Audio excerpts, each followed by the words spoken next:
Par rapport à KD, mon opinion, c'est que sans son passage chez les Warriors, il n'est pas top 20 all-time. À 20 secondes. Brooklyn Nets, on dit que c'est la meilleure super team de l'histoire sur le papier, avec parmi les plus gros joueurs de leur époque, tous ensemble.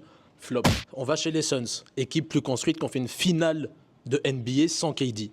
Il va chez eux, il se fait sweep par Anthony Edwards et par une équipe de Minnesota qui est encore en construction. Si tu regardes depuis, en réalité, son passage chez les Warriors, il n'a pas une fois confirmé que c'est un leader, il n'a pas une fois confirmé qu'il s'est amené une équipe encore maintenant en top NBA en finale. Donc ouais, KD en termes de skill, en termes de tueur, en termes de scoreur, c'est top, top, top. Mais quand on parle de all-time, on ne parle pas juste de compétences, de skills. On parle aussi d'à quel point tu as su prouver. C'est quoi tes achievements? Et si on regarde les achievements de KD, en dehors des Warriors, qu'est-ce qui reste? Après, tu dis qu'il a rien fait, il avait quand même pris un MVP, je pense, à OKC avant d'aller. C'est pas rien. À un moment, les achievements personnels, respect. Mais pour être dans le top 20 all-time, il faut avoir prouvé, avoir créé une legacy.